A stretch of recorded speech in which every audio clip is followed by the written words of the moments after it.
Welcome miniature fans. Today I wanted to show you my finished gaming board. Now this is a gaming board made specially for gaming, for Dungeons and Dragons and Pathfinder. Now the reason why I want to talk about this is because of scale. I have painted nearly every single building from Tabletop World. Tabletop World make the most beautiful gaming tabletop buildings and miniatures, and they make their miniatures in 28mm, and they also make it in heroic 28mm heroic, which is like 32mm.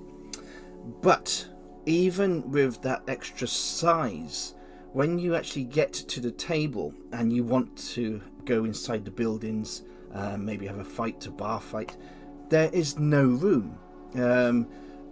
They are all about how beautiful the miniature looks, but for actual gameplay and going inside the buildings in your games, most of these buildings that you can make and buy, you cannot get any room inside these houses. So what I'm trying to do is build these tabletop houses to a scale that you can actually go inside the buildings and actually do what you want with your miniatures. Your adventure can continue inside the buildings, but you've actually got a little bit of room. Now this building was built with foam card and some balsa wood, a nice simple build, and of course once it's all painted up it really does come to life. Now what's happened here, I've worked it on a 9 inches by 6 inches building, and of course if we can take the roof off.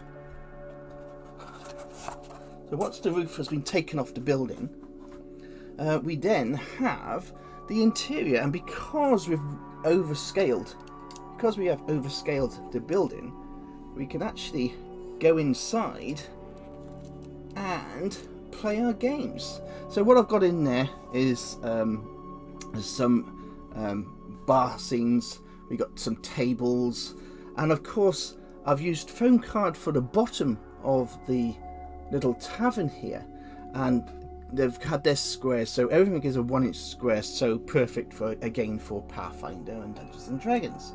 But as you can see, by making your miniatures this way, you've got tons of room inside to actually start playing your games with that 1-inch. You could have a bar fight, you can meet your friends in the tavern, but you've got plenty of room to actually carry on the adventure. And of course, because I've got the overscaled walls, it means we can have larger creatures go inside the building, and they will fit and look in place. Now the only way you can scale this up is almost by doubling in size, which would normally be your 28mm. Now for an example, what I'm doing here, you can see the size of the door there. This is an enlarged door. But because my miniatures are also on a 6mm base, you have to take that into consideration when you're building your miniatures. So again, I've added that 6mm extra size to the walls and the length and the height of the buildings, just so, as you can see, they look more to scale when you've actually got them next to the building. Now, this is what I do for all my gaming boards. I make sure you're able to use them on a 1-inch grid-based system, and I'm really happy how this board came out.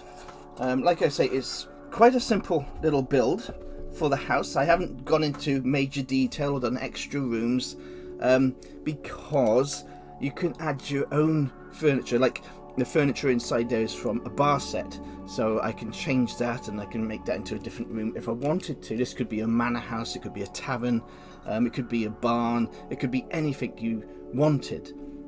So what I'm trying to do is just show you a little bit of inspiration of what you could possibly do with your gaming boards, because I've got so many different houses now from different companies, and they all look absolutely gorgeous. There's no doubt in the look.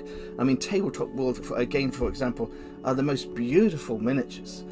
But if you want to actually play Dungeons and Dragons, if you want to have a tabletop game going inside the buildings, what I'm finding is there's no room. You know, you've got maybe a maximum of a 6 inch by 6 inch play area. So what I'm trying to do is implement a larger grid base inside the buildings without making the buildings look out of place. They still will look nice on your tabletop, and I'm quite happy with how this one turned out, and I just wanted to share that with you, just to give an example of what I'm trying to do and make the scenery playable with my games. So that's all I have for you today, and have a lovely day, and I'll see you next time.